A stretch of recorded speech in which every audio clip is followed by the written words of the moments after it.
అయ్యగారి వాక్యము ద్వారా మాట్లాడితేనే కదమ్మా ఇలాగుంది పలసపలసగా, మాట్లాడకపోతే మందిరం అంతా నిండిపోద్ది నాకు. ఆమేన్. కానీ అలా బ్రతికితే ఒకవేళ నేను సచ్చిన తర్వాత మీరు దేవుని రాజ్యానికి పోరు. నేను సచ్చిన తర్వాతైనా, మీరు సచ్చిన తర్వాతైనా దేవుని రాజ్యానికి పోరు.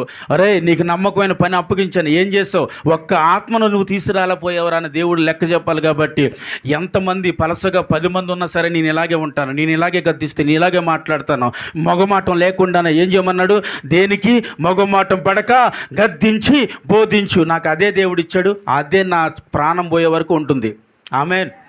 ఏమండి, ఇదే నా ప్రాణం పోయే వరకు ఉంటుంది. అయితే ఈ మాటకు ఎవరైతే విధేయులు అవుతారో వారు మాత్రమే నేను చచ్చిన తర్వాత నాతో పాటు దేవుని రాజ్యానికి వస్తారు. ఆమేన్. కాదు, అయ్యగారు మాటలు రాళ్ల వలె ఒకవేళ తగులుతున్నాయని అంటే రేపొద్దున నిప్పుల్లో పడక తప్పదు. నేనైతే ఈ బోధన ఎప్పుడు విడిచిపెట్టను. ఒకరోజు విడిచిపెడతానని నేను దేవుడి దగ్గర ఏడ్చానండి. ఇక్కడికి వచ్చి అమ్మగారితో చెప్పాను, ఇంక నా బోధన మార్చుకుంటున్నాను అన్నాను. ఎందుకో తెలుసా అండి, అందరూ వెళ్ళిపోయారు. జాయిస్ మేరీ గారి కుటుంబం, అబ్రహాం గారి కుటుంబం అందరూ వెళ్ళిపోయారండి. వాళ్ళిద్దరూ వీళ్ళ 5గురు 7గురే దేవుడి మందిరంలో ఉన్నారు. దేవుడి మందిరంలో ఉన్నప్పుడు నాయనా నువ్వు పిలిచిన తర్వాత నాకు సంఘాన్ని చూపించావు. వేల సంఖ్యలో నేను సంఘాలు చూశాను, వేల సంఖ్యలో ఆత్మలు చూశాను. ఆ రోజు బోధించిన బోధన నేను చూశాను. ఏమైందా బోధ? నాకు కావాలి, నాకు సమాధానం కావాలని ఇదే సన్నిధిలో ఏడుస్తున్నానండి.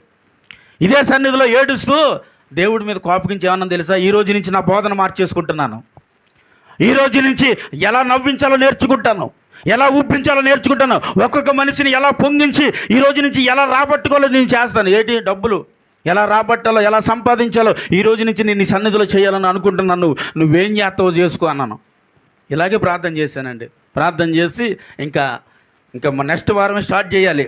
అయిపోయింది, ప్రార్థన చేశాను. సేవకురాలకు చెప్పాను, మీరు తప్పు చేస్తున్నారు, దేవుడికి మీరు మాట ఇచ్చారు, దేవుడికి ఎలాగున్నా ఎలాగే బ్రతుకుతానన్నారు, కానీ ఈరోజు మీ పద్ధతి మార్చుకుంటున్నాను అంటున్నారు. ఇది మంచిది కాదండి, దేవుడికి వ్యతిరేక అవుతారు మీరు. మీరేమనుకున్నా సరే నేను ఇలాగే ఉంటాను, దేవుడు నాతో మాట్లాడాలి, నాకు సమాధానం కావాలి ఇప్పుడు అని ఏడుతూ నేను నెక్స్ట్ వారానికి ప్రిపేర్ అయ్యి ఆ నవ్వించు బోధ మొదలు పెడదామని ప్రయత్నం చేస్తున్నాను. కానీ ఏ మార్తము నాకు కావట్లేదు, నవ్వించలేకపోతున్నాను. ఏ మార్తము అంటే ఇప్పుడు నవ్విస్తున్నారు కదా అయ్యగారు, ఫ్యామిలీల కోసం చెప్తున్నారు, కుటుంబాల కోసం చెప్తున్నారు, కడుపు నవ్వుతున్నాం అంటే కాదు. అది చెప్పడం కాదండి.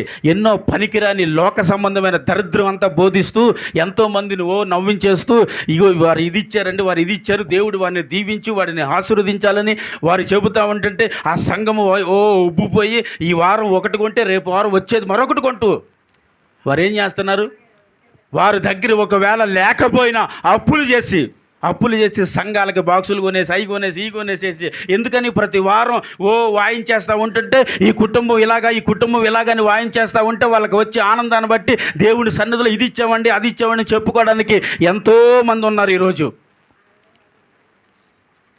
అయితే నేను అనుకున్నది ఒకటే, అసలు నేను ఈ ఉబ్బించే ఆలోచన ఎంత ప్రయత్నం చేసినా నాకు రావట్లేదు. బోధిస్తుంటేనే వెనకాల నుండి తిడుతున్నారు ఆయన. బోధిస్తుంటే నేను ఇప్పుడు మనకి బైబిల్లో బిలాం ఎంతమందికి తెలుసు చెప్పండి, చేతులు ఎత్తండి. బిలాం ఎంతమందికి తెలుసు? చాలామందికి తెలీదా? వింటున్నారు కదా సార్. బిలాము ఏం చేశాడో తెలుసా? దేవుని మాట వినకుండా ఆర్థికంగా బాగోవాలని కొన్ని ఆలోచనలతో ఆయన ప్రయాణం చేశాడు. అన్ని వాక్యం లోపల చెప్పేశాను, ఇప్పుడు అదంతా చెప్పను నేను. అయితే ఆయన ఇశ్రాయేలు ప్రజలను శపించడానికి వెళ్ళాడు. ఎందుకంటే ఆయన శపిస్తే శపింపబడతారు, దీవిస్తే దీవించబడతారు. కాబట్టి వారిని ఆ స్వాస్యపు ప్రజలు కాబట్టి వారిని నువ్వు దీవించాలన్నాడు. శపిందామని లేచి నిలబడతాడు బిలాము. బలిపీఠములు కట్టి లేచి నిలబడి ఇశ్రాయేలు ప్రజలను శపిస్తూ ఉండగా ఆశీర్వాదకరమైన వచనాలు బిలాము నోట నుంచి వస్తూ ఉన్నాయి. 7 మార్లు 7 బలిపీఠములు కట్టి 7 మార్లు ఒక కొండ మీద నుండి ఏం చేశాడు? ఆశీర్వదించాడు. పూర్తిగా ఆ రీతిగా ఒక్కొక్క కొండ మీద ఒకటి ప్రార్థన చేసి ప్రతి చోట ఇశ్రాయేలు ప్రజలను ఆశీర్వదించుకుంటూనే వెళ్ళిపోయాడు. తర్వాత బాలాక్ అంటాడు, నిన్ను ఇది ఎందుకు తీసుకొచ్చావు? నువ్వు ఎందుకు వచ్చావు ఇక్కడికి? దేని నిమిత్తం వచ్చావు? ఇప్పుడు ఈ ప్రజలను నువ్వు పూర్తిగా ఆశీర్వదించదు కాబట్టి ఇంకా మేము ఏమైపోవాలి ఇప్పుడు? ఎందుకంటే వారి బలాన్ని చూసి బాలాకు భయపడ్డాడు కాబట్టి, శపిస్తే వారు బలహీనులు అవుతారు కాబట్టి ఆ రాజ్యం మీద వీరికి అధికారం ఉండకుండా వారికి రావాల్సింది కూడా వీరే సంపాదించుకుని ఇంకా వీరి స్థిరపడిపోవాలన్న ఆలోచనతో చేస్తే ఏం కాలేదుగా. బిలాం ఏం చేశాడండి? వారిని ఆశీర్వదించి వెళ్ళిపోయాడు. అలాగే నేను ఏదో మాట్లాడాలనుకుంటున్నాను, కానీ ఏదో మాట్లాడేస్తున్నాను. వాక్య పరిచయం అయిపోయింది. ఇంటికి వెళ్ళిన తర్వాత అమ్మగారు అంటుంది, ఏంటి ఈరోజు బోధ, ఈరోజు ఏం చేశారో బోధ మీకు అర్థమైందా? అదే నాకు అర్థం కావట్లేదు, నేను ఏదో చెప్పాలనుకున్నాను, ఏదో చెప్పాను అని మేము ఇద్దరం మాట్లాడుకున్నాం. మా మధ్యన ఆ రోజు అక్షయ కూడా ఉంది. ఆ రోజు ఎందుకు ఇలా మాట్లాడుకుంటున్నామని అడుగుతున్నప్పుడు అప్పుడు నేను చెప్పాను, ఇదమ్మా పరిస్థితి, ఇలా ఇలా జరుగుతూ ఉంది, కాబట్టి నా బోధన మార్చుకుందామని ప్రయత్నం చేశాను, కాలేదు అనేసి అప్పుడు మళ్ళీ దేవుడి సన్నిధిలోనికి వచ్చి మళ్ళీ ఏడుస్తే దేవుడు అంటున్నాడు, నేను నీకు ఇవ్వబోతున్న ఆత్మలను ఒక్కసారి చూస్తావా?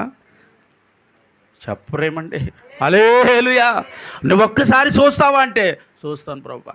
అప్పుడు చూశాను. వీరందరూ కూడా చెప్పాను. ఒకసారి ఏంటో తెలుసా, ఒక పెద్ద మందిరం, ఒక ఉన్నతమైన మందిరం కట్టడానికి దేవుడు నాకు ఆ ప్రత్యక్షను చూపించాడు. దేవుడికి స్తోత్రం. ఆ ప్రత్యక్షతను చూశాను నేను. ఒక అద్భుతమైన మందిరం కట్టబోతున్నాండి. ఎంత మందిరం ఉందో తెలుసా? అది అసలు ఆ రోడ్లు వేస్తూ ఉన్నారు ఆ మందిరానికి.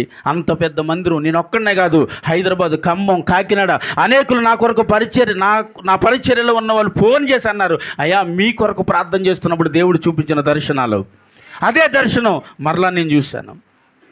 అయితే ప్రభు నన్ను ఏం చేయమంటప్పుడు, నీ ఖండించే నీ బోధలో నిలవబడి వారు ఏమవుతారు చెప్పరేంటండి? ఏమవుతారు చెప్పండి? ఆమేన్, హల్లెలూయా. అయితే నేను వాక్యాన్ని చదివించి ఇంక ఈ సమయాన్ని నేను ముందుకు తీసుకెళ్లాలని ఆశపడుతున్నాను. ఏమండి, వారి కుటుంబం కొరకు కూడా ఇంకా వివరించాలి అండి. ఒకసారి మీ బైబిల్ తెరవండి.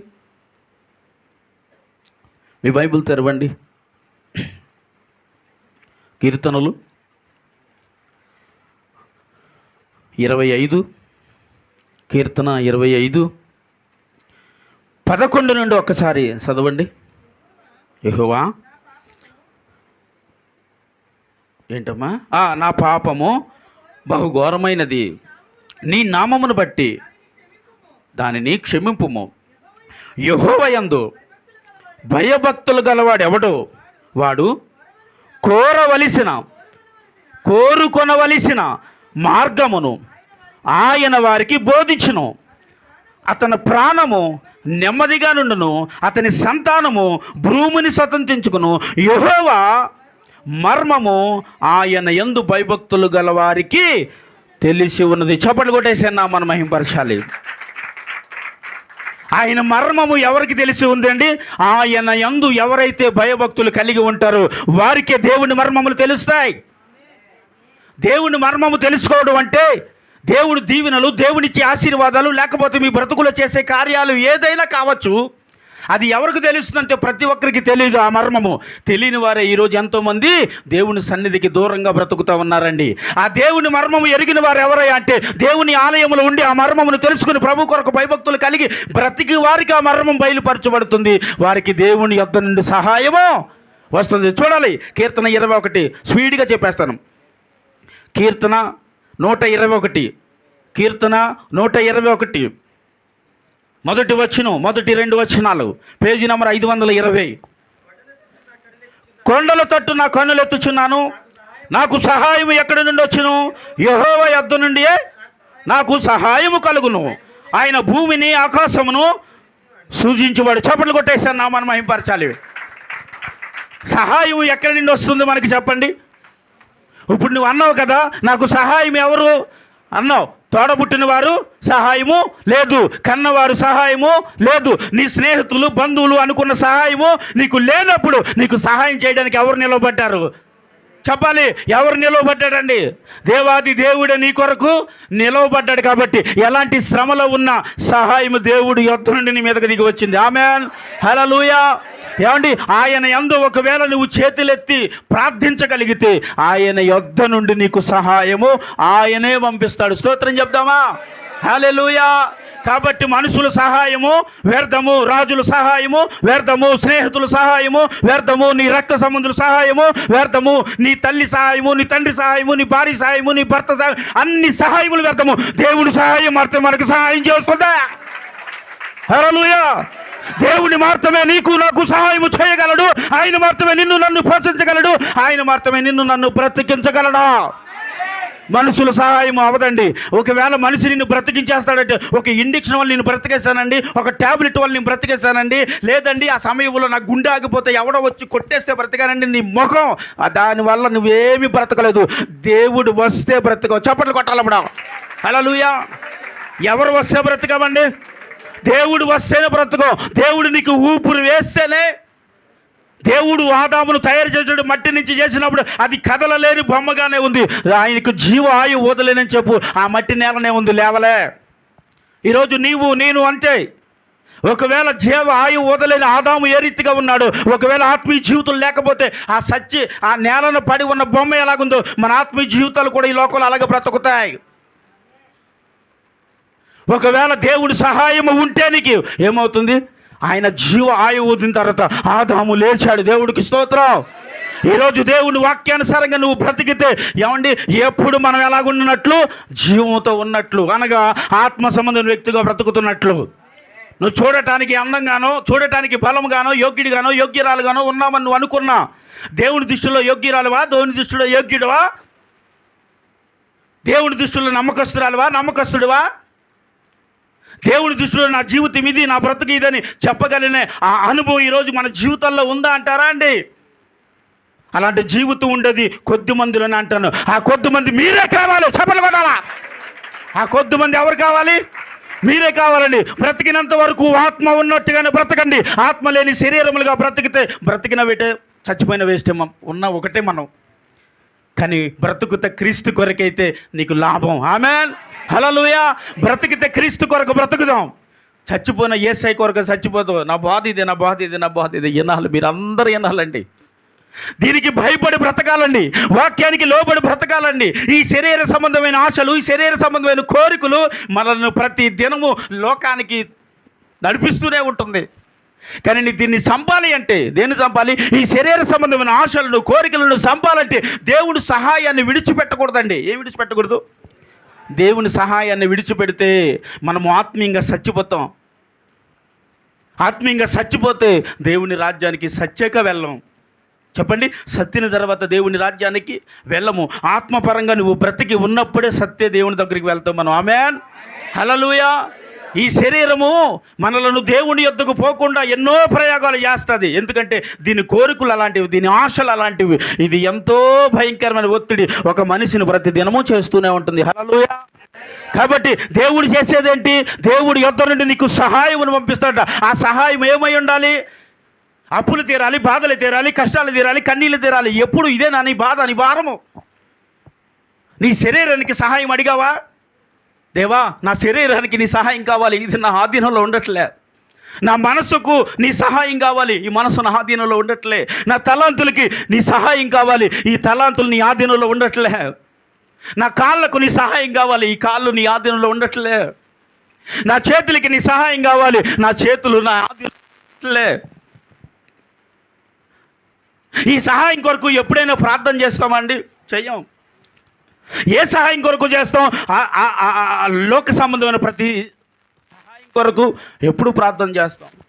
నీ శరీరం కొరకు కూడా నువ్వు ప్రార్థన చేయాలి.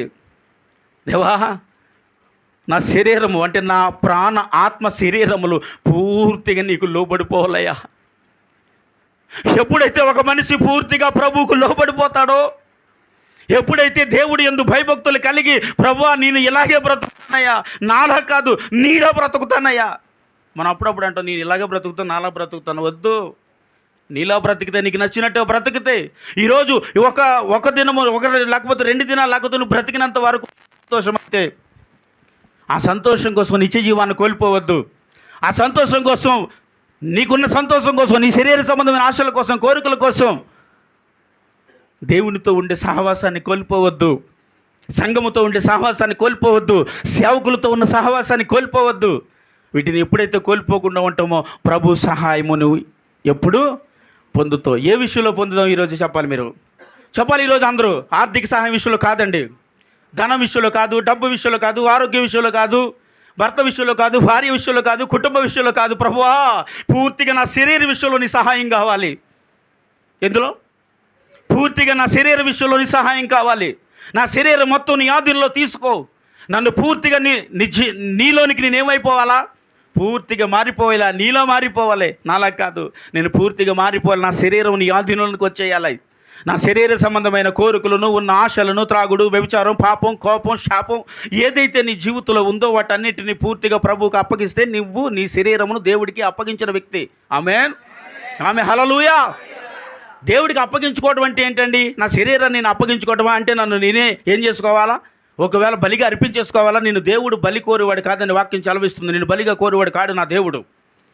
కానీ నీలో ఉన్నాయి, నీలో ఒక దేవుడికి పనికిరాని వ్యతిరేకం అవిధేయతమైన కొన్ని ఉన్నాయి. వాటిని మాత్రమే బలిగా దేవునికి అర్పించు. ఆమేన్. హల్లెలూయా. దేవుని బలిపీఠం వద్ద నీ హృదయమును, నీ ఆలోచన, నీ తలాంతులు, నీ కాలినడక, నీ హృదయ ఆలోచన తలాంతులు ఏదైతే పని చేస్తున్నాయో వాటన్నింటిని దేవుడు బలిపీఠం మీద పరవా ఇదిగో ఈరోజు వీటిని బలిగా నీకు అర్పిస్తున్నాను. ఆమేన్. హల్లెలూయా. ఇదిగో అబ్రహాముకు ఇష్టమైన ఇస్సాకును తీసుకెళ్లి ఏ రీతిగా బలిగా అర్పించడానికి ముందుకు వెళ్ళాడో ఒక్కసారి దేవుడు మాట ఏంటో తెలుసా? ఇదిగో అబ్రహాము, నీకు ఇష్టమైన నీ కుమారుని అప్పగించే విషయంలో ఏమాత్రమో వెనకాడిన వాడు కావు కాబట్టి దేవుని దయ పొందో, దేవుని కృప పొందో, దేవుని ఆశీర్వాదాన్ని పొందో. చప్పట్లు కొట్టాలా? హల్లెలూయా. కాబట్టి ఇదిగో దేవుడికి ఇష్టమైన దాన్ని అబ్రహాము అప్పగించాడంట. అబ్రహాముకి ఇష్టమైనదే దేవుడు ఏంటంటే కొడుకు. ఈరోజు నీకు ఇష్టమైనది ఏంటంటే చెప్పాలి. నీకు ఇష్టమైనది ఏంటని అడిగితే నాకు ఇష్టమైనవి చాలా ఉన్నాయి, ఎన్నో కోరికలు ఉన్నాయి, ఆశలు ఉన్నాయి, లోక సంబంధమైన ఆశలు ఉన్నాయి. వీటన్నిటిని మరి దేవుడికి అప్పగించే చూడు ఒకసారి. ఒకవేళ వీటన్నిటిని మనం అప్పగించేస్తే అబ్రహామును దేవుడు దీవించినట్లు అప్పుడు భౌతికంగా నిన్ను అన్ని విషయాల్లోనూ దీవిస్తాడు. చప్పట్లు కొడదామా? హల్లెలూయా. భౌతికమైన విషయంలో ప్రతి విషయంలోనూ దేవుడు మనల్ని ఏం చేస్తాడండి? ఎందుకు ఆశీర్వదిస్తాడంటే దేవుడికి ఇష్టమైనవి నువ్వు ఇచ్చేసావు. దేవుడికి ఇష్టమైనవి ఏంటి? నీలో ఉన్న తప్పులు, నీలో ఉన్న పొరపాట్లు, అవిధేయత, వ్యతిరేకత, పాపము, శాపములు ఇవే నీలో ఉన్నవి. దేవుడికి అవి దేవుడు అడుగుతాడు ముందు. వాటిని ఒకవేళ దేవుని బలిపీఠం మీద పెట్టి ఒకవేళ అప్పగించేస్తే ఏమవుతావండి? చెప్పాలి. దేవుని దృష్టిలో నీవు ఒక ఘనమైన వ్యక్తిగా నిన్ను దేవుడు కోరుకుంటాడు. ఆమెను చెప్పాలి.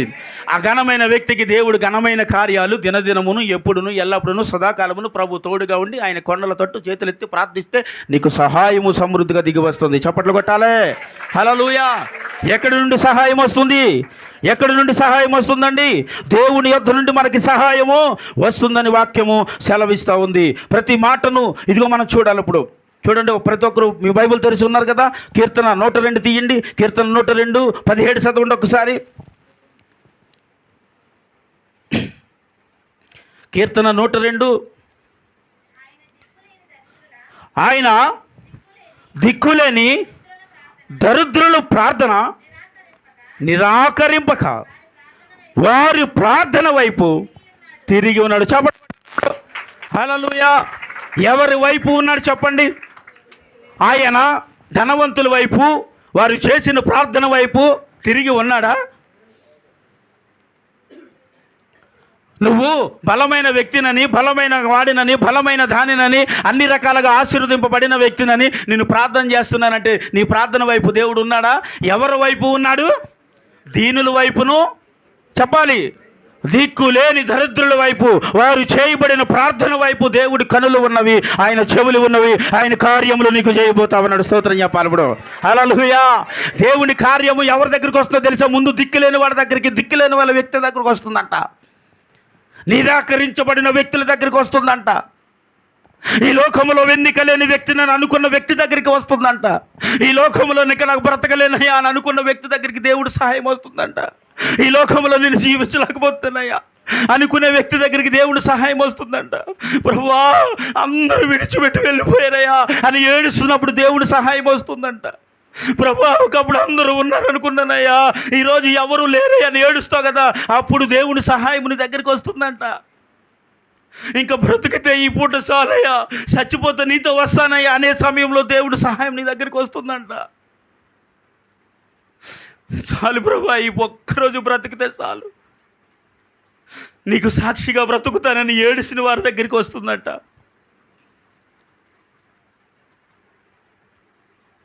ఎలాంటి సమయంలోనండి చెప్పాలి? ఎలాంటి సమయంలో ప్రార్థన మన దగ్గరికి వస్తుంది? ఎలాంటి వారి దగ్గరికి?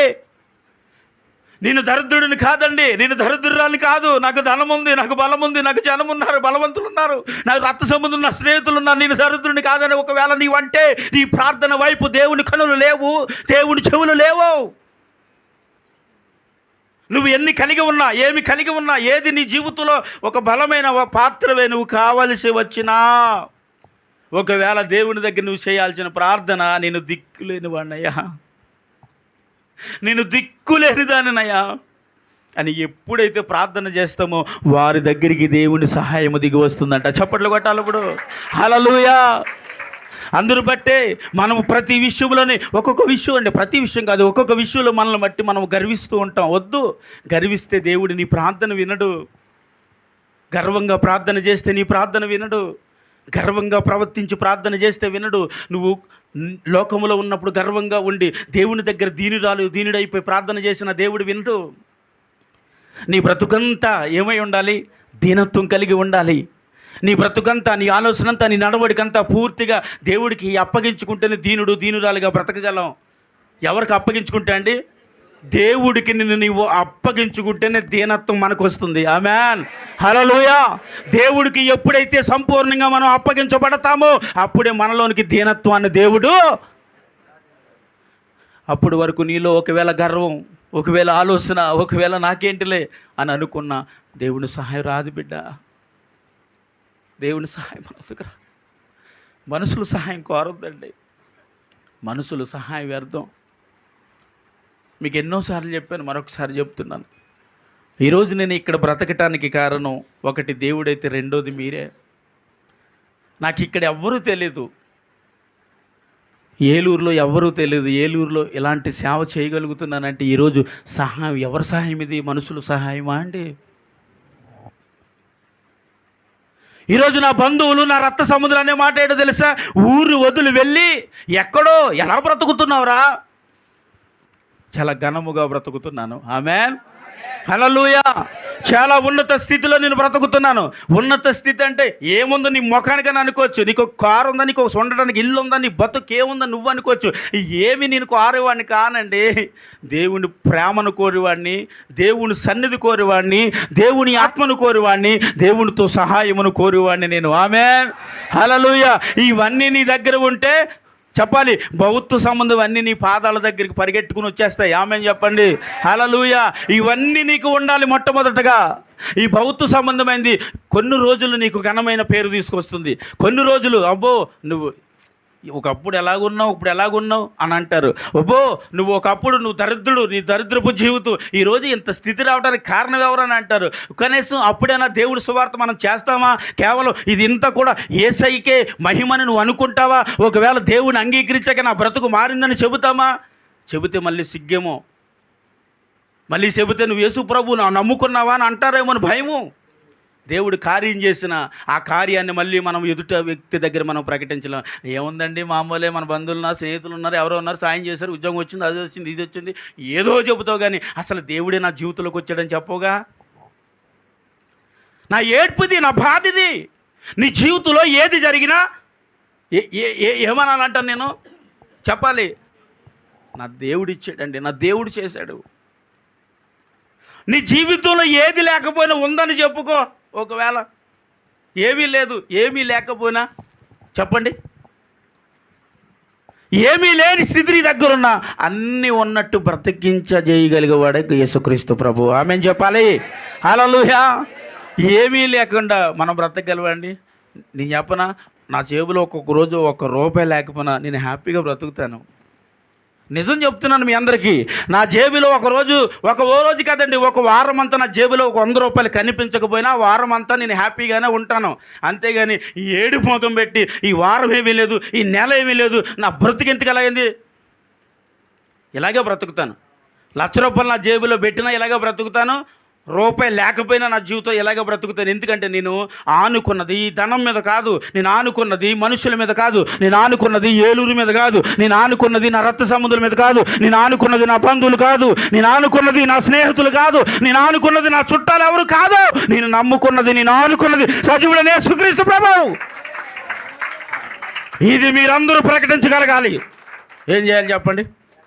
ఇది మీరందరూ ప్రకటించగలగాలి, మీరందరూ చెప్పగలగాలి, ధైర్యముగా చెప్పగలగాలి. నేను యేసుక్రీస్తు ప్రభువుని అంగీకరించాక నాకు బ్రతుకు మారిందని చెప్పండి. ఆమె చెప్పాలి. హల్లెలూయా. యేసుక్రీస్తు ప్రభువుని అంగీకరించిన తర్వాత నా జీవితం మారింది, నా భవిష్యత్తు మారింది, నా ఆలోచన విధానం మారింది అని ధైర్యంగా ప్రకటించగలిగిన వ్యక్తిగా బ్రతకాలి. అప్పుడు దేవుని సహాయం ఎక్కడి నుంచి వస్తుందండి? చెప్పాలి. పరలోకము నుండి నీకు దేవుని సహాయం వస్తుంది. పరలోకం నుండి వచ్చే సహాయం కావాలా? మనుషుల దగ్గర నుంచి వచ్చే సహాయం కావాలండి? ఇప్పుడు మనుషుల దగ్గర నుంచి వచ్చే సహాయం కొన్ని రోజులు ఉంటుందండి, లేకపోలేదు, కొన్ని రోజులు పనిచేస్తుంది. పరలోకం నుంచి వచ్చే సహాయము ఆమేన్ హల్లెలూయా, అది శాశ్వత కాలము మనతో ఉంటుందని వాక్యము సెలవుస్తుంది. అందుకే రాజును నమ్ముట కంటే ఎవరిని నమ్మాలి? యెహోవాను ఆశ్రయించటం మేలు. మనుషులు నమ్ముట కంటే యెహోవాను ఆశ్రయించటం మేలు. ముందే ఆయన అంటున్నమాట. వీరెవరిని ఆశ్రయించొద్దు, ఎవరిని ఆశ్రయించాలి? ఇప్పుడు నేను అడుగుతున్నాను, ఎలా బ్రతకాలనుకుంటున్నాం? ఇంకా ఆశపడదామా? నాకు అది కావాలి, నాకు ఇది కావాలి, ఇంకా అడుగుదామా? నీకు ఏది కావాలో దేవుడు ఇస్తాడు. ఇవ్వడని నేను బోధించను, ఇస్తాడని బోధిస్తాను. కానీ ఆయన యందు నువ్వు విశ్వాసం ఉంచి బ్రతికితే ఎక్కడి నుండి నీకు సహాయం వస్తుంది? ఇప్పుడు చెప్పాలి. పరలోకము నుండి నీకు సహాయం వస్తుంది. ఆమేన్ హల్లెలూయా. ఈ పరలోకపు సహాయం కొరకు, ఈ పరలోకపు సహాయం ఏంటి? ఇప్పుడు ఇది ఆర్థికంగా కావచ్చు, భౌతికంగా కావచ్చు. ఏది కావాలని కోరుకుంటే ఎక్కువ? నిజం చెప్పండి, అబద్ధం లేకుండా ఉన్నదో ఉన్నట్టుగా ఫ్యాంక్గా మాట్లాడుకుందాం. ఇప్పుడు మనకి దేవుని సహాయాన్ని ఏది కోరతాం తెలుసా? భౌతిక దాని కొరకే మనం ఎదురు చూస్తాం. అవునా కాదండి? ఆత్మ సంబంధమైన సహాయం వరే నేను చేస్తాను రా బాబు అన్న ఆ సహాయానికంటే మనకి ఏ సహాయం కావాలి? భౌతిక సంబంధమైన సహాయం కావాలి. ఈ భౌతిక సంబంధమైన సహాయము ఎక్కడ ఉంటుందో చెప్పమంటారా? నవ్విస్తూ బోధించే వాళ్ళ దగ్గరే ఉంటుంది. కాబట్టి దేవుడు అన్నాడు, వద్దు, అక్కడ ఎవరు ఉంటారు తెలుసా? దురద చెవి గల వారు ఉంటారు, వారు వింటారు, వారికి ప్రకటింపబడుతుంది. కాబట్టి నీ దగ్గరికి వచ్చే వాళ్ళు అలా ఉండరు. నిలవబడిన వ్యక్తినే ఏం చేస్తాను నేను? చెప్పాలండి, మందిరం నుండి స్వయముగా దేవుని రాజ్యమునకు వెళ్తాం. స్తోత్రం చెప్పండి. ఎంతమంది ఉన్నా పర్వాలేదు, కానీ ఒక విషయం మాత్రం చెప్పగలను. ఏ ఒక్క ఆత్మ వెళ్ళినా నేను అన్నాను కదా, 1,00,000 రూపాయలు ఉన్నా నేను ఆనందించను, రూపాయి ఉన్నా ఒకలాగే ఉంటానన్నాను కదా. అదే ఆత్మ వెళ్ళిపోతే అప్పుడు నా ముఖంలో తేడా మీరు చూస్తారు. ఆమేన్. అప్పుడు చూస్తారు నా ముఖంలో తేడా. అయ్యగారు ఏదో కోల్పోయినట్టున్నారు, అయ్యగారు ఏదో పోగొట్టుకున్నట్టున్నాడు, అయ్యగారు ఏదో అంటే మీరు కాదండి, బయట కొంతమంది మాట్లాడే మాటలు అని కొంతమంది అనుకుంటారు కదా. అప్పుడు నేను కోల్పోయింది ఏంటో తెలుసా అండి? ఒక్క ఆత్మని. ఎంతమందిని? ఒక్క ఆత్మను కోల్పోయినా అప్పుడు నా ముఖంలో మీరు తేడా చూస్తారు. హల్లెలూయా. లేదా ఎప్పుడు ఎలా చూస్తారు? ఎప్పుడు ఒకలాగే ఉంటాను నేను, ఎప్పుడు ఒకలాగే ఉంటాను, ఒకలాగే మాట్లాడుతాను, ఒకలాగే నడుస్తాను. అయ్యగారులు ఈరోజు మార్పు వచ్చింది అనేది ఎప్పుడు ఏం ఉండదండి. నేను బాధపడుతున్నానంటే ఏదో ఒక కుటుంబం కొరకు బాధపడుతున్నానని మీరు ఆలోచన చేయగలగాలి. ఆమేన్ హల్లెలూయా. అయితే నేను ఈ విషయం అంతా ఎందుకు చెప్పినా తెలుసు? ఇప్పుడు ఏమన్నాను? అయ్యగారు వాక్యము ద్వారా డైరెక్ట్గా మాట్లాడేస్తున్నారు. నాకు ఎందుకు వచ్చిందండి? మాట్లాడేది నేను కాదు కదా. ఎవరు మాట్లాడుతున్నారు?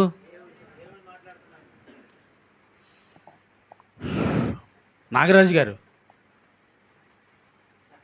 మీరు ఎలా ఉన్నారంటే, యెహోవా వచ్చినప్పుడు ఆదాము అన్నప్పుడు అయ్యా ఇక్కడే ఉన్నాను అన్న ఆదాము గుర్తొస్తున్నాడండి.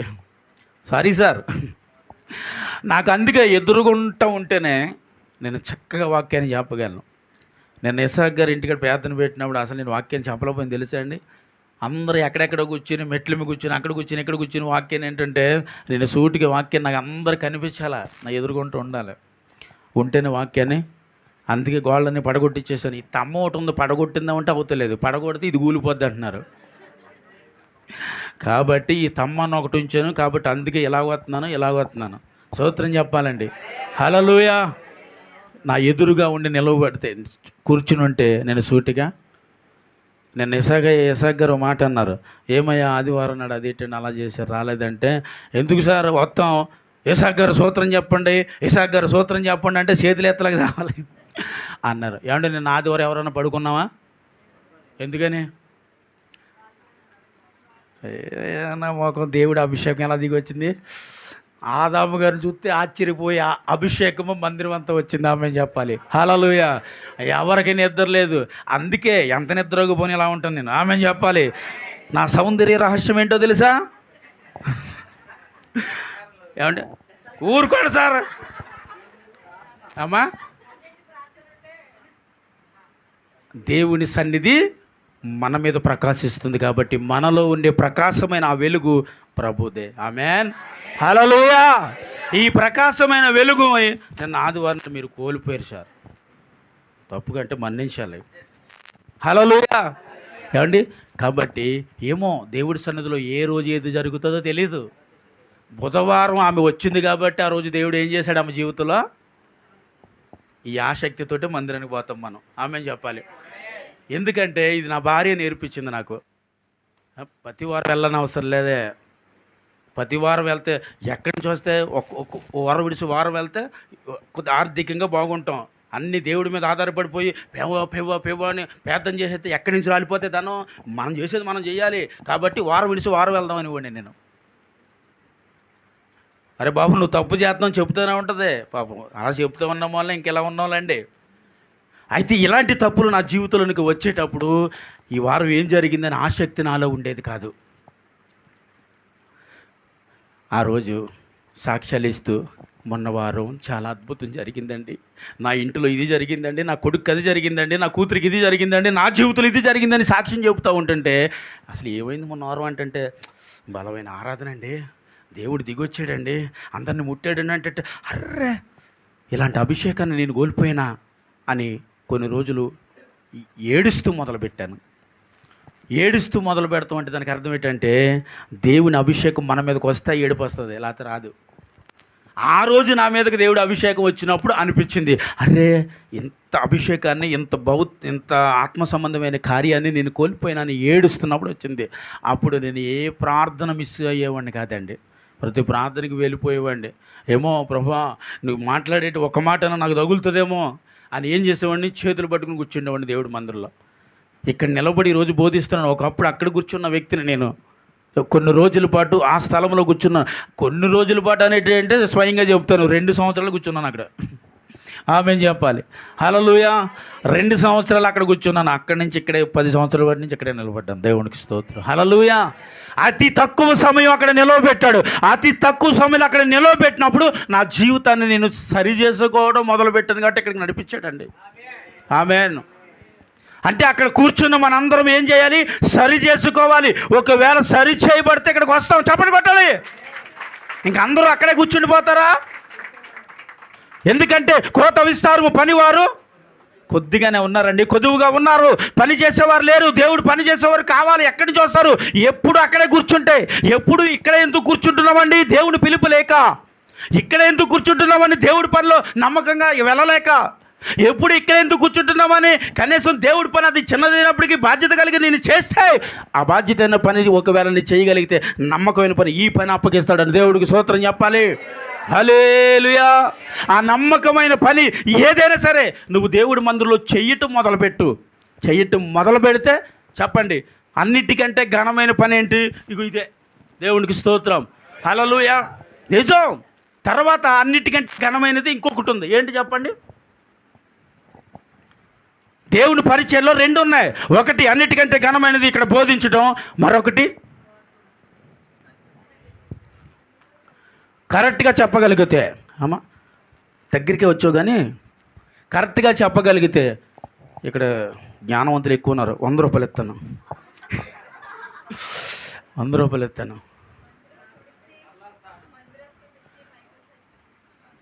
బాత్రూములు గడగటం, తిన్న అంటులు తాగటం అన్నీ అయిపోయిన తర్వాత తాళం వేసుకుని వెళ్తాడు చూసారా? చెప్పాలి అది నమ్మకమైన పని. ఒకటి చివరిగా తాళం వేసుకుని, ఒకటిగా పని అంతా అయిపోయిన తర్వాత అందరూ వెళ్ళిపోయారా అండి? ఫ్యాన్లు కట్టారా, లైట్లు కట్టారా, అందరూ వెళ్ళిపోయారా? ఇంక ఇక్కడ ఏమీ లేదు కదా పరిచర్య అంతా. మళ్ళీ వచ్చే వారం వరకు మళ్ళీ మనం ఈ తలుపు తీయమని తాళం వేసి వెళ్తాడు చూడు, వాడికి ఉంటుంది నమ్మకత్వం. ఇప్పుడు అలానే రేపు వారం అందరూ ఉండిపోయి ఒక్క తాళాన్ని వేశారు కాక దేవునికి స్తోత్రం. ఇంతమంది వేయటానికి ఆ తాళం ఇంత ఉంది. పొడిగంటి తాళం కప్పు చేపిస్తాను రేపు. అందరూ దాన్ని పట్టుకోండి. చివరేమో నేనుంటాను, ఇలా తిప్పుతాను. మొత్తం అందరం తిప్పుతాము. దేవుడు రెండో పరిచయం ఇక్కడ ఇస్తాడు మీకు. దేవునికి స్తోత్రం చెప్పాలి. హల్లెలూయా. కాబట్టి దేవుడు పనిలో నమ్మకమైనది మొదటిదైతే, రెండోది హీనమైనదే. దేవుని సన్నిధిలో ఏదైతే నువ్వు హీనమైందని అనుకున్నావో అదే దేవుడి విషయంలో అది ఘనమైనది. కాబట్టి అక్కడ నువ్వు వాడబడితే ఇక్కడ నువ్వు వాడబడతావు. చెప్పండి బట్ట. హల్లెలూయా. అక్కడ నువ్వు వాడబడితే ఇక్కడ నువ్వు, అక్కడ నువ్వు నిలవబడితే ఇక్కడ నీవు, అక్కడ నువ్వు బ్రతికితే ఇక్కడ నువ్వు బ్రతికిస్తావు. ఆమె చెప్పాలి. ఇది బ్రతికించే స్థలము. ఏంటి చెప్పండి? బ్రతికించే స్థలం ఇది. అంటే ఏంటి? దేవుడు వాక్యమును పంపు స్థలం ఇది.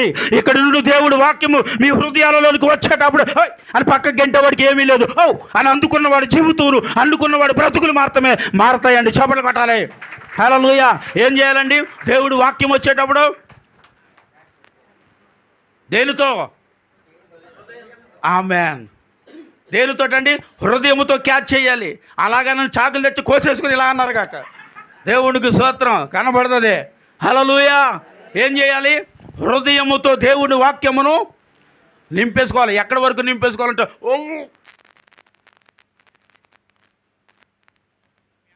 నువ్వు అని అనవు ఇక్కడ. తర్వాత పేదనంత అయిన తర్వాత రాహేలు ఒడ్డుతుంది. అది తిన్నాం అనుకోండి, అది పూర్తిగా ఎక్కువైదాకా తింటా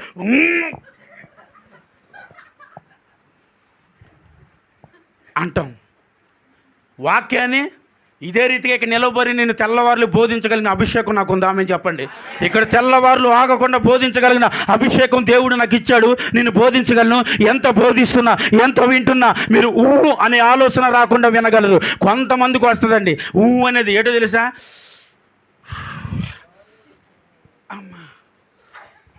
బయటికి వెళ్ళిపోయండి, కాసేపు అటు తిరిగి, కాసేపు ఇటు తిరిగి, కాసేపు ఫోన్ చేసి ఎంతసేపు బోధించాడు చూసుకొని, కాసేపు అటు ఇటు తిరిగి వాక్ చేసి వచ్చి మళ్ళీ కూర్చుంటాడు. ఇంకా బోధిస్తాడు. ఇంకా లేకలేక ఏం చేస్తాం? అప్పుడే వాడు అన్నట్లు లెక్క అనమాట. అంటే వాక్యాన్ని బోధిస్తున్నప్పుడు యేసుక్రీస్తు ప్రభు వాక్యాన్ని బోధించడు. ఎన్ని రోజులు బోధించారు చెప్పండి? కొండ మీద ఎన్ని రోజులు బోధించారో? 3 రోజులు. 3 రోజుల యేసుక్రీస్తు ప్రభు ప్రసంగం మొదలు పెడితే 3 రోజులంటే కూర్చున్నాడు, కదలకుండా విన్నాడంట. 3 గంటలు కూర్చోడానికి పైకి లేస్తారు, కుర్చీలో కూర్చుంటారు, కింద కూర్చుంటారు, పైకి లేస్తారు, కుర్చీలోకి వస్తారు. మరి 3 రోజులు ఏం చేస్తున్నారండి మీరు? కూర్చున్న స్థలం నుంచి లేవకుండా దేవుడి వాక్యాన్ని బోధిస్తుంటే యేసుక్రీస్తు ప్రభు గారు లేవలేదు. 3 రోజులు అయిపోయిందంట. 3 రోజులు అయిపోయిన తర్వాత వీళ్ళందరూ లేచి అప్పుడు వెళ్తాం. 3 రోజులు అది ఏడు తెలిసి ఉపవాస ప్రార్థన. దేవునికి స్తోత్రం. హల్లెలూయా. 3 రోజులు ఉపవాస ప్రార్థన కొండ మీద జరిగించేసారు యేసుక్రీస్తు ప్రభు. అయిపోయింది. వీళ్ళందరూ లేచి అంటున్నారు. వీళ్ళు అనేటప్పుడు ఏమన్నారు? బాబు వీరందరికీ మంచి విందు ఏర్పాటు చేయండి అన్నారు. అప్పుడు దేవుడు వీరందరికీ విందు ఏర్పాటు చేయండి, మాట్లాడండి, పోలు తనం ఖర్చు అయిపోద్ది. ఏముందని పెట్టేస్తా? కౌరులు చెప్పేస్తాడు. పాటగారి దగ్గర ఏముండదు. మళ్ళీ మాదిరి గుంజేయటమే. దయచేసి వచ్చి మరి జనవరి 1 ఉందండి, మరి భోజనాల కార్యక్రమం ఉందండి, మరి ప్రతి ఒక్కరు గుప్పెళ్ళు ఇప్పాలండి అన్నాడు కదా. మై కట్టుకుని నువ్వు వడ్డించేది ఎవరు, వండేది ఎవరు, చేసేది ఎవరు, ధనం ఇచ్చేది ఎవరు అన్నారు. ఇక్కడ ఉన్నవాళ్ళు కొంతమంది అన్నారమ్మా లేదా? ఇంతమంది ఎలా పెట్టేస్తాం ఆహారం అని అన్నారా? చెప్పబెట్టమ్మా. 14 సార్లు బైబిల్ చదువు అనవా? హల్లెలూయా. నేనే తిరుగుతాను, కెమెరా తిప్పకండి, స్తోత్రం చెప్పాలి. అయ్యి బాబోయ్ చాలా టైం అయిపోయింది. హల్లెలూయా. ఏమండి యేసుక్రీస్తు ప్రభువుని అంటున్నారు. చెత్తది ఇంతమందికి ఆహారం ఎలా పెడతాం అని అంటే యేసుక్రీస్తు ప్రభు బాబు మీ దగ్గర ఏముందో చెప్పొచ్చని. ఏముందో చూపించండి. ఆత్మీయంగా అర్థం చేసుకోండి. ఏముందో చూపించండి అంటే ఏం చూపించారు ఇక్కడ? దేవుడు మీకు నోరులు ఇచ్చాడమ్మా. స్వరం ఎత్తండి. 5 రొట్టెలు 2 చేపలు ఉన్నాయని ఇవ్వగానే అందరికీ భోజనాలు వచ్చేసి కూర్చోబెట్టి బంతులుగా కూర్చోబెట్టి అన్నాడు యేసుక్రీస్తు ప్రభు. అందరినీ కూర్చోబెట్టేసిన తర్వాత వాటిని ఆకాశముతో ఎత్తి ప్రార్థన చేయగానే అందరికీ పంచిపెట్టేస్తే ఎన్ని గంపలు మిగిలినాయి? 12 గంపలు మిగిలినాయి అంట. స్తోత్రం చెప్పాలి. ఇప్పుడు దానికి అర్థం ఏంటో తెలుసా? అయ్యా జనవరి పట్టుకు భోజనాలు ఉన్నాయి, అవి ఉన్నాయి, పాట మైకెట్టుకుని అరుతాడు కదా. అప్పుడు మీ దగ్గర ఉన్నది మాత్రం తెరిస్తే దేవుడు మిమ్మల్ని 12 గంపలుగా దీవించినట్టుగా దీవిస్తాడు. స్తోత్రం చెప్పాలి. హల్లెలూయా. అబ్బో ఈ వాక్యం ఎందుకు చెప్పారు? ఇప్పుడు అర్థమైంది. అయ్యగారు ఇంకొక 5 రోజులు పోతే ఏముంది? మరి నిజంగా చెప్పాలంటే అసలు నా ఆలోచన కాదండి బాబు, ఇది దేవుని ఆలోచన. దేవునికి స్తోత్రం. అలా అనుకున్నారు కాక సడన్గా వచ్చేసింది అంతే. ఏమండి అందరూ పేతురు మాట్లాడుకున్నట్టు ఊరుకోండి, ఎక్కడి నుంచి వచ్చేస్తే డబ్బులు అలాగే చెప్తాడు పాటర్ గారు. ఈ క్రిస్మస్ ఆరాధనలు పెట్టుకోమని అందరికీ ప్రకటించేసాడు చర్చిలోని. అప్పులు చేసి ప్రకటించేస్తే అప్పులు చేసి పెట్టేసుకున్నాం. ఈ అప్పులు తీర్చలేక బుధవారం శుక్రవారం పేదలు కూడా రావాలంటే మా వల్ల అవ్వదు, ఇంకా రావా. ఆ కొట్టుకాడు ఊరుకుంటలేదండి. ఆ బాకీలు ఎవడు కడతాడో, పాటర్ గారు ఎవడు కడతాడు. ఇదేంటండి మీరు పేద పెట్టుకుంటే నేను ఎందుకు కట్టాలండి? దేవునికి స్తోత్రం, హల్లెలూయా. పాపం మీరేం చేశారు? కృతజ్ఞత కూడికి ఎట్టుకున్నావు, చేతులు ఎత్తండి ఎత్తేసారు. ఎత్తేసిన వాళ్ళందరూ ఇప్పుడు పేదలను పెట్టేసుకున్నారు. పేదలను ఎలా పెట్టేసుకున్నారు అంటే పాపం కొంతమందికి ఆర్థికంగా ఉన్న బాగానే ఉంది, ఆర్థికంగా లేని వాళ్ళు ఏం చేసాం, అప్పు చేసి పెట్టేసుకున్నామండి. కాబట్టి చెప్పాలమ్మా, జనవరిలో కొంత అప్పుడప్పుడు చెప్పాలి. జనవరిలో కొద్ది వారం విడిచి వారం మరి మందిరానికి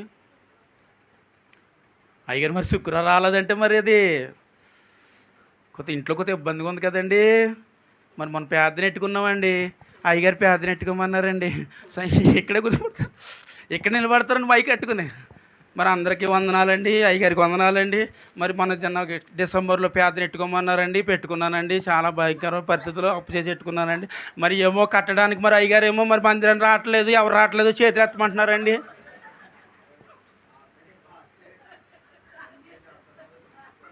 దేవునికి స్తోత్రం. ఏం పర్లేదండి, ఏం పర్లేదు.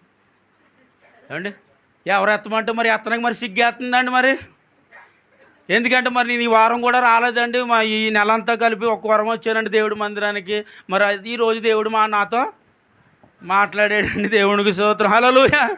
దేవుడు నాతో మాట్లాడు కాబట్టి ఇలా ఉండకూడదని చెప్తున్నాను. జనవరి 1 ఇంకెన్ని రోజులు ఉందండి మనకి? 5 రోజులు. చెయ్యి లేపడానికి దమ్ము ఉండాలండి ముందు, లేపరా అది.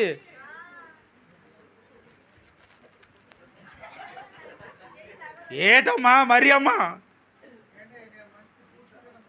ఏమండి ఒక్కసారి చేతులు ఎత్తిన వాళ్ళ కోసం ఎత్తలేని వాళ్ళు తప్పట్లు కొట్టండి. ఎత్తలేని వాళ్ళు కొట్టాలా, ఇలా కాదండి ఖచ్చితంగా కొట్టండి.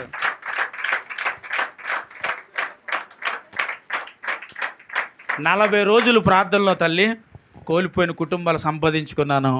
ఆత్మీయ జీవితం లేదు అంటే ఆత్మీయ జీవితం లేకపోతే అంటే అది కాదు, ప్రార్థన జీవితాలు లేని వాళ్ళకి దేవుడు, రాహేలుకి ప్రార్థన జీవితం లేదు దేవుడు ఇచ్చాడు. ముఖ్యంగా ఇస్సాకు రాజు గారికి ప్రార్థన జీవితం లేదు, ఇచ్చాడు. నేర్చుకున్నారు. అయ్యా మీరు ఇంకా నేర్చుకోవాలి. వచ్చే సంవత్సరానికి అగ్గి అయిపోవాలి, తగలెట్టేయాలి అంతే. ఎవరినే కొంపలు కాదండి, ఎవరినే అలా ఉండాలి. వచ్చే సంవత్సరం కూడా దేవుడు ముందే ప్రకటించాడు, ఇంకా అద్భుతంగా జరగబోతోంది మన యానివర్సరీ అది. ఈ 40 రోజులండి వచ్చే సంవత్సరం. ఈ సంవత్సరానికంటే ఇంకా ఘనముగా జరగబోతుంది, ఇంకా నూతనమైన ఆత్మలతో జరగబోతా ఉంది. ఆమేన్, హల్లెలూయా. కాబట్టి ప్రతి ఒక్కరూ అయ్యగారు ఏమి విసురుతున్నారు చెప్పాలి. రాళ్ళు విసురుతున్నారు అన్నవాళ్ళు చేతులు ఎత్తండి. ఏమండి రాళ్ళు విసురుతున్నారు, చాలామంది రాళ్ళు విసిరేస్తున్నారు అయ్యగారు అని చెప్పారంట. ఏమండి ఆ రాయి దెబ్బ తగిలిన వాళ్ళు అందరూ కట్టులు కట్టించుకుని ఎక్కడ ఉన్నారు? హాస్పిటల్లో ఉన్నారు. హాస్పిటల్ అంటే లోకమే అండి, హాస్పిటల్ ఉన్నారు అండి. రాళ్ళ దెబ్బ వర్షం కాదు మనది, ఏంటిది చెప్పాలి, పువ్వుల వర్షం అలా కుమ్మరించేలా కలిసి శుద్ధించుకుని ఆరాధించుకునే భాగ్యాన్ని మాకు సమృద్ధిగా దయచేయమని ఈ రాత్రికి సమయమైన ప్రభు నేను బతిమాలి వేడుకుంటున్నాం తండ్రి. నీకు వందనాలు ప్రభా. మరి పురుగు చేసిన చిన్న ప్రార్థనని పాతం చేసుకో ప్రభా, తప్పుడు క్షమించమని తండ్రి కుమార పరిశుద్ధాత్మలో విని మిక్కిలి బతిమాలాడుతున్నాం పరమ తండ్రి. ఆమేన్. 2024లో కుటుంబం అంతా రక్షణ మార్గంలో ఉన్నందుకు వందనాలు. ముఖ్యంగా యెహోషువ అంటాడు, నేనును నా కుటుంబమును యెహోవానే సేవించి ఉన్నామంటాడు. మీరు ఎలాగైనా బ్రతకండి, నేనైతే దేవునిలో నేను ఎదుగుతున్నాను, నా కుటుంబం బ్రతుకుతున్నాం అని అక్కడ ఆ దినము వాగ్దానం చేయబడ్డది. కాబట్టి ఈ దినము ప్రభా ఈ కుటుంబం అంతా రక్షణ పొంది నీ సన్నిధిలో ఎదుగుతుందని విశ్వాసంతో ఉన్నాం. కాబట్టి ఇంకా వీరిని బలపరచండి, సహాయం చేయండి. ఇక్కడ మేము కేక్ కట్ చేస్తున్నప్పుడు, క్యాండిల్ వెలిగిస్తున్నప్పుడు తండ్రి ఒక్కొక్క ఆత్మను వెలిగించినట్లుగా ఈ కుటుంబం నుండి నూతన ఆత్మలు రక్షింపబడినట్లుగా ఈ కూడుకుకు తగిన ప్రతిఫలం అందరికీ వచ్చునుగాక. ఆమేన్.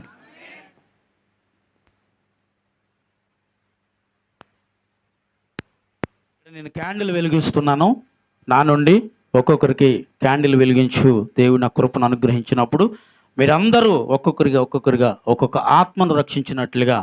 ఎందుకంటే మీరు క్యాండిల్ వెలిగించుకుని ఒక మూల ఉండిపోతే ఆత్మల భారం లేనట్టు. యేసు పుట్టిలలో ఆనందమే మహా సంతోషమే.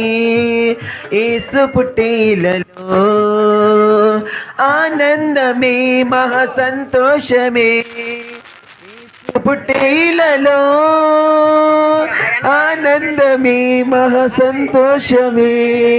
యేసు పుట్టేలలో ఆనందమే మహా సంతోషమే. యేసు పుట్టేలలో ఆనందమే మహా సంతోషమే. యేసు పుట్టేలలో యెషయా ప్రవచనము నేడు రుజువాయే. జన్మించే కుమారుండు కన్య గర్భమందున. యెషయా ప్రవచనము నేడు రుజువాయే. జన్మించే కుమారుండు తండ్రి గర్భమందున. ఆనందమే మహా సంతోషమే. యేసు పుట్టిలలో ఆనందమే మహా సంతోషమే.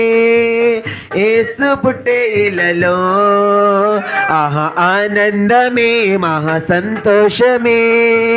యేసు పుట్టిలలో ఆనందమే మహా సంతోషమే. యేసు పుట్టిలలో యేసు క్రీస్తు చరిత మేము చెబుతాము. యేసు క్రీస్తు చరిత మేము చెబుతాము. ఆకాశమంతా పట్టానుడు బాలునిగా పుట్టినాడు. నిన్ను నన్ను చేరగ వచ్చే యేసునాథుడు. రండి రండి రండి సందడి చేద్దాం రండి. రండి రండి రండి పండుగ చేద్దాం రండి. రండి రండి రండి సందడి చేద్దాం రండి. రండి రండి రండి యేసయ్య పుట్టాడండి.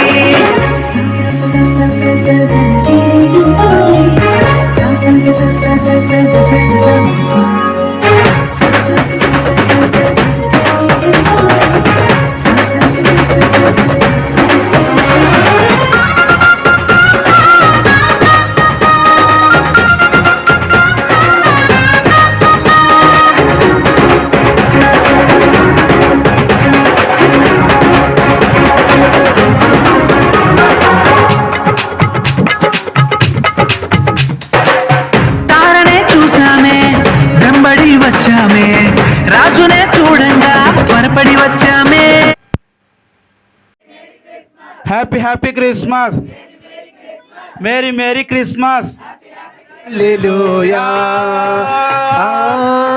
హల్లెలూయా హల్లెలూయా హల్లెలూయా హల్లెలూయా. స్తుతి మహిమ ఎల్లప్పుడు దేవునికి జయము.